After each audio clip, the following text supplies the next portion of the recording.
Good morning, everyone. Welcome, classmates. Welcome to the chapter 1 of our subject, training and development. So today we are delving into the core of HR department, of HR management, the training and development. But we are not just stopping there, but we just dig into the core of learning of the objectives of training, training categories, the basic steps of training process, and so on. So first of all, this is our report is all about training and organization. So what is training and development? So training is the process to develop employee performance on a presently held job or one related field. So development is refers to the learning opportunities intended to assist employees. So the training involves equipping employees with specific skills and knowledge to perform their current job roles effectively. So simply put, the training is the investment in your asset, which is valuable the investment of your valuable asset, which is your work. So, on the other hand, the development is the focuses on preparing for the future roles of your and responsibilities within your organization. So, the training and development are crucial for improving employee performance, increasing productivity, fostering employee engagement, and driving organizational growth. But the training and development is not about acquiring skills. They're about ensuring those skills are effectively absorbed. Example, sa laborer. So, ang situation nila is safety first and the training. So the training there is the laborer is participating to the hands-on training of a session focused on that specific job or safety of and proper use of the machineries.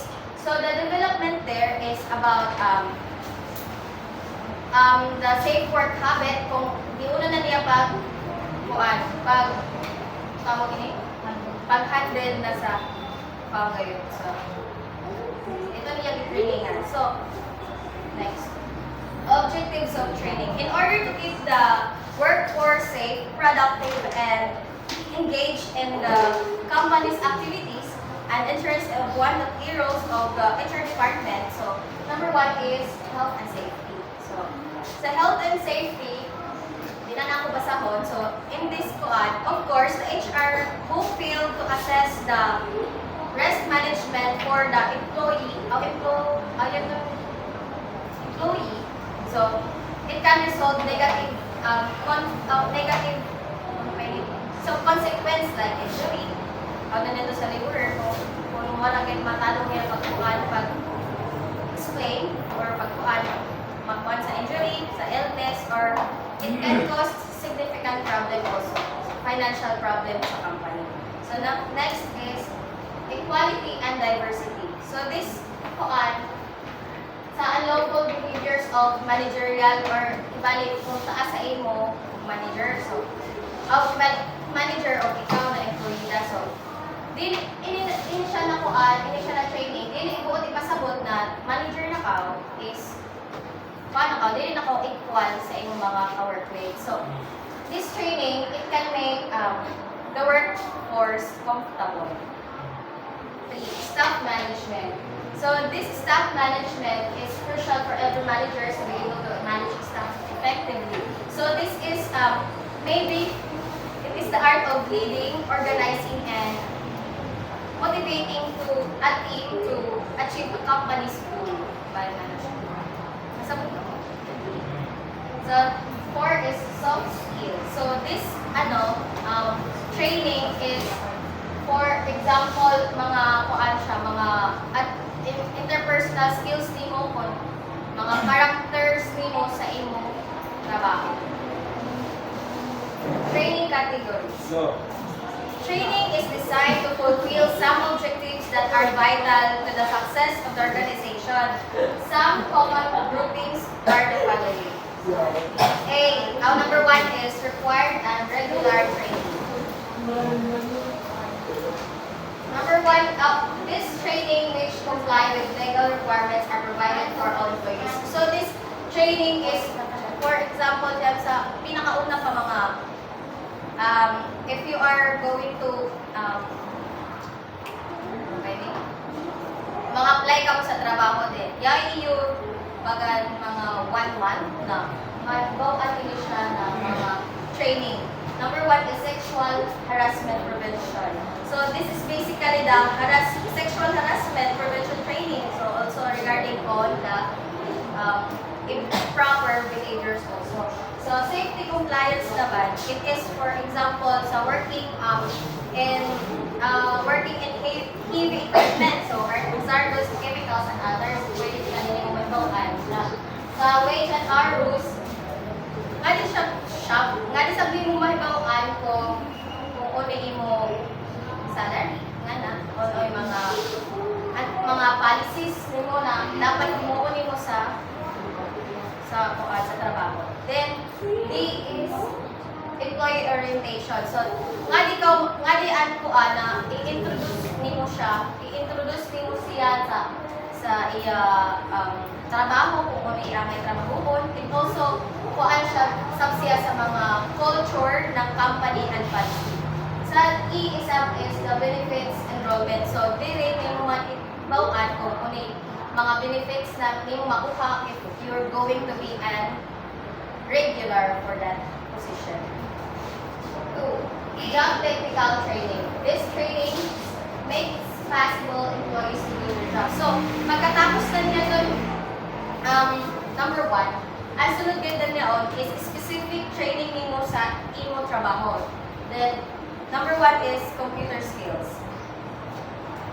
A computer skills is a necessity for conducting administrative and office tasks from simple use to more advanced usage of computers. B. Customer services. It is the it uses, di ba kuman kay it uses digital. So sa digital, if magkuan ka sa Shopee, di ba may mga bali pagka kuman mo order, may magkuan ka sa ha?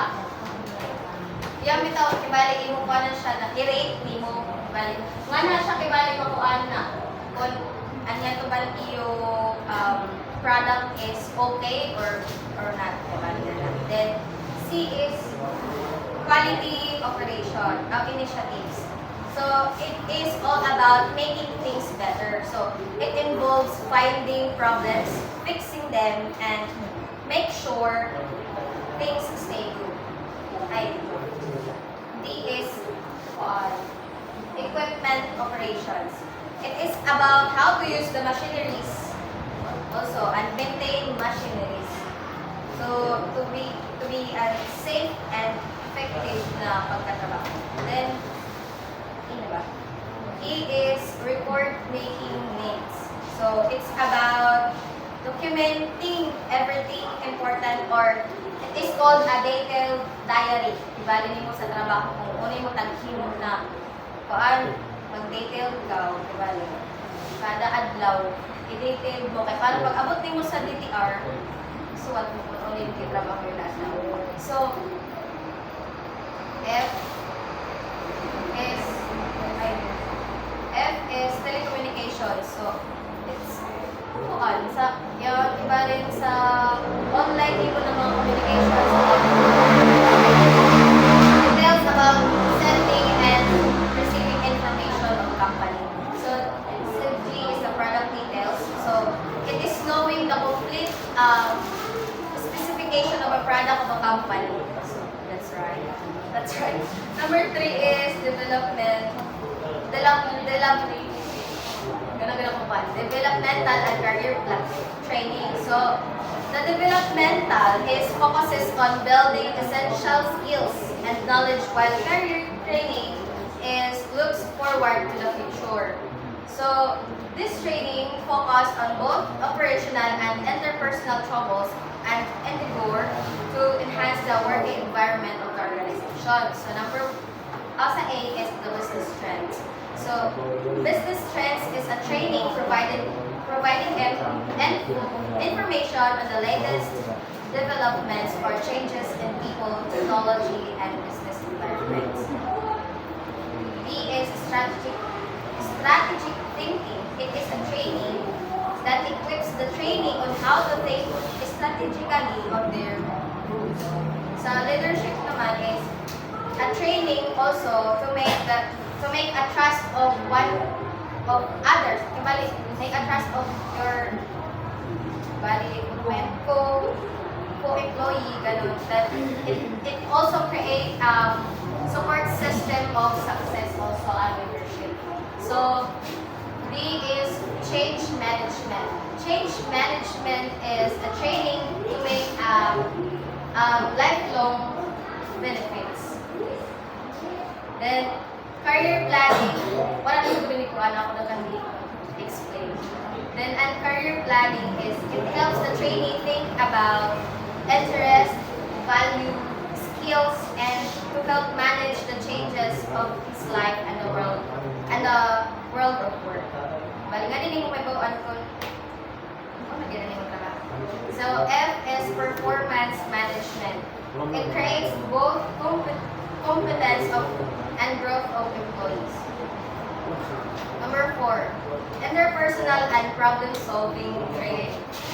So, ay 3 yan, 3. Oh, 4. 4 yan, sorry. So, number 4 is interpersonal and problem solving training. So, interpersonal training teaches you how to communicate and work effectively with others. While problem solving training, it equips you with strategies for tackling challenges and finding solutions. So number 1 is diversity. So diversity, it is a training usually includes explanation about how people have different perspectives and views and includes techniques and value diversity.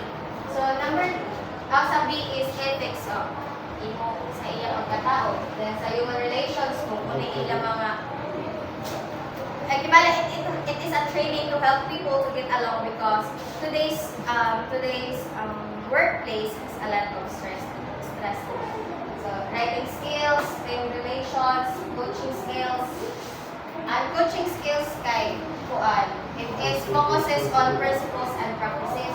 So and H is the problem analysis. It also helps improves of trainees in identifying, analyzing, and solving work-related problems. And last is number last. And last is conflict resolution. It focuses on ways supervisors can work with their employees and resolve conflict in the workplace. Oh. Yes. Yeah.